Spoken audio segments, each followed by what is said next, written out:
Bonjour à tous et merci de nous retrouver sur le Mistral Social Club pour cette deuxième partie consacrée à l'organisation et à la gestion des canaux d'irrigation en Crau.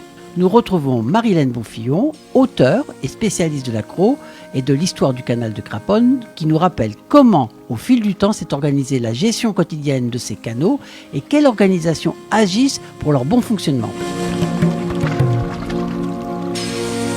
Cette agriculture, elle est liée à cette eau dérivée de la Durance. Cette eau dérivée de la Durance, elle est, dès le XVIe siècle, prise en charge par des structures qui vont gérer l'eau pour pouvoir la distribuer en fonction de droits d'eau. Adam de Craponne donc va faire son canal depuis la Roque d'Enterron jusqu'à Salon. Et puis ensuite, à partir de ce canal maître, canal principal, il va y avoir des canaux secondaires, tertiaires, des filleuls, comme on les appelle ici, et qui vont permettre de dresser dans ce territoire donc un véritable maillage. Et avec ce maillage, des droits d'eau qui sont accordés non pas aux personnes, mais accordés à la terre. Et voilà pourquoi aujourd'hui, ces droits d'eau ont été transférés, c'est un droit du sol et non pas des personnes.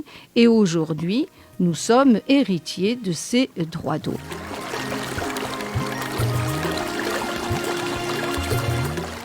Les gestionnaires aujourd'hui de tous ces canaux sont ces héritiers et défendent bien sûr ces droits d'eau qui ont permis de créer une véritable économie. Grâce à cette eau, on a pu développer le maraîchage, on a pu irriguer les oliviers, on a pu créer notamment les prairies de foin de Crau, qui sont quand même une spécificité importante de la Crau, puisque il y a donc depuis 1987 une AOC, une identification de qualité.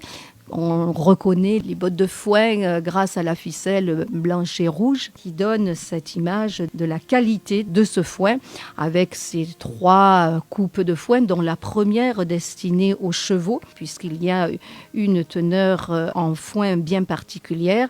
Les 2 autres coupes surtout destinées à l'élevage, destinées que ce soit aux bovins ou caprins au vin.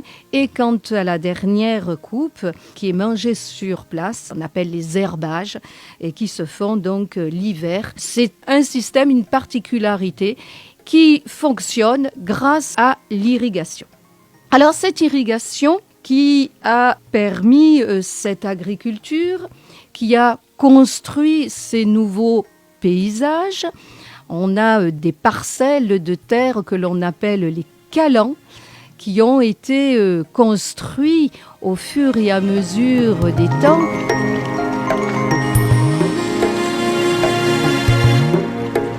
Vous comprenez bien la pente donc nord-est, sud-ouest de la Crau, et on a fait ce nivellement pour permettre l'irrigation gravitaire. En quoi consiste l'irrigation gravitaire ?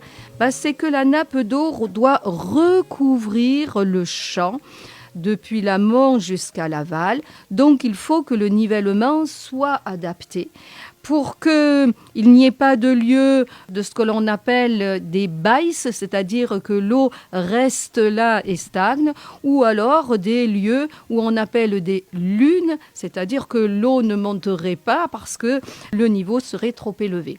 Il y a tout un travail d'aménagement qui a été fait au fur et à mesure des années pour permettre cette irrigation des calans. Parallèlement à l'irrigation gravitaire pour des prairies de foin de Crau, on a l'irrigation à l'arrêt pour le maraîchage. Donc là aussi, ça supporte des aménagements.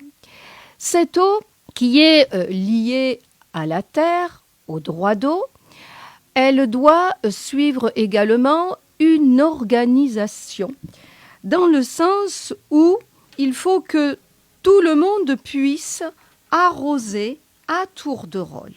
Donc, on a des principes de ce que l'on appelle les tours d'eau. Quand on a l'eau qui circule dans une fiole, Il faut voir que sur cette filiole, il y a plusieurs irrigants et chacun, à son tour, prend l'eau dont il a droit.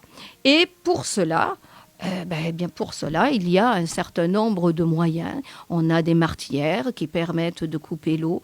On a des systèmes de ce qu'on appelle des demi-lunes qui permettent donc de pouvoir là aussi adapter la quantité d'eau dont on a besoin. Ce tour d'eau, il est lié en fonction de la superficie à arroser et il y a un temps qui est limité pour cette eau-là. Cet usage de l'eau, où tout le monde donc prend l'eau à partir d'une même source, oblige également les irrigants à entretenir les canaux. Et là, c'est très important parce que l'eau que chacun a, elle est liée au travail qui est fait en amont et en aval. L'entretien des canaux, c'est fondamental.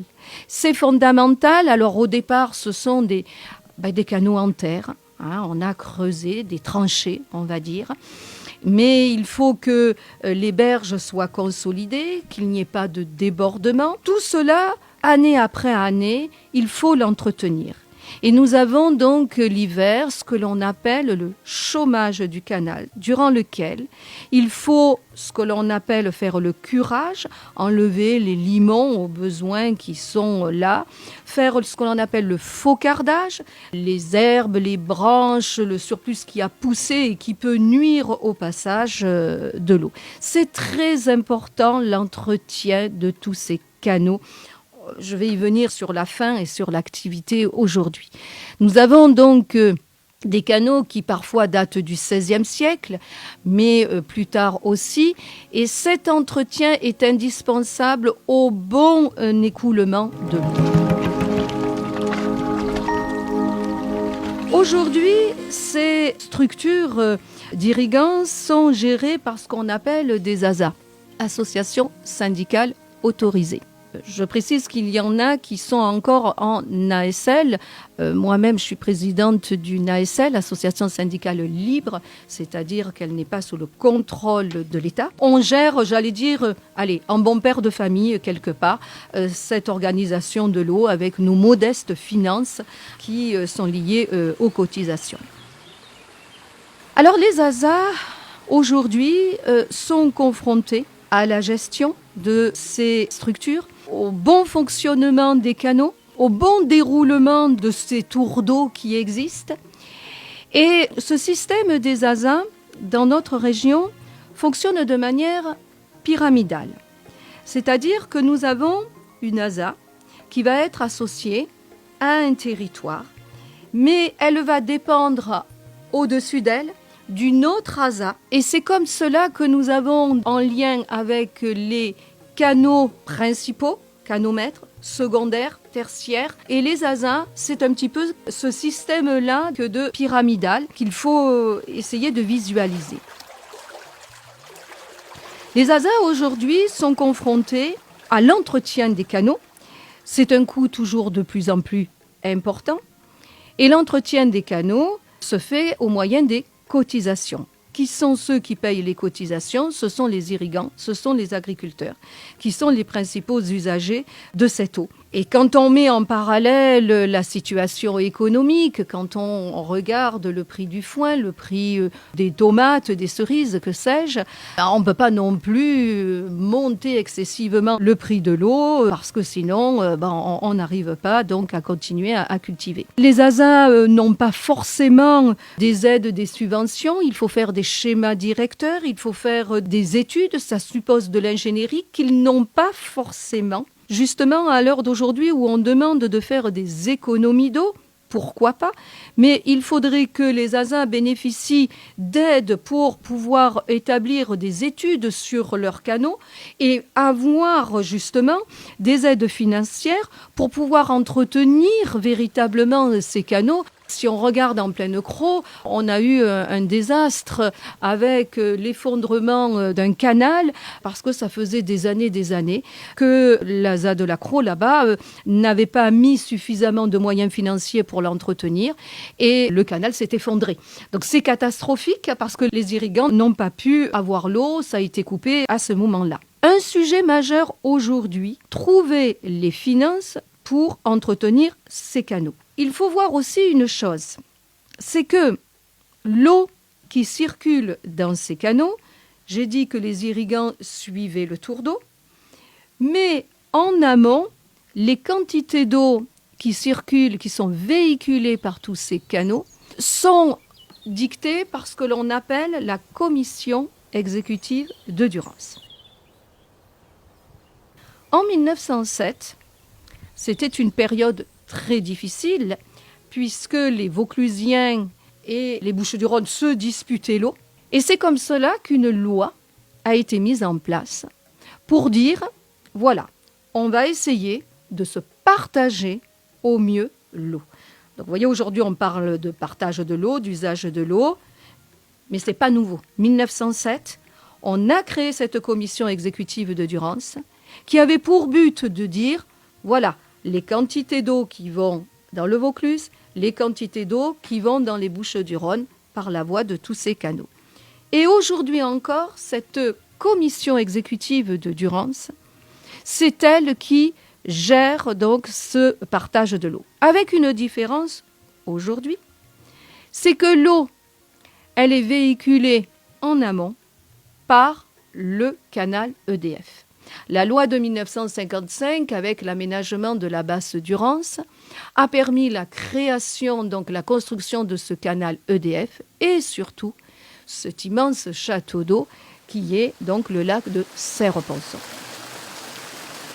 Ce qui fait qu'aujourd'hui, la commission exécutive de Durance, où les ASA sont représentés, travaille avec l'EDF pour avoir en continuité les dotations d'eau qu'ils avaient avant la création donc, du canal EDF, les dotations d'eau prises sur la Durance, et des dotations exceptionnelles en cas donc, de situation difficile. L'agriculture a ses 200 millions de mètres cubes au cas où il y aurait une situation difficile. Et c'est ce que nous avons vu là depuis ces 2 dernières années, et notamment depuis l'année 2022. Aujourd'hui, nous avons la chance dans notre région.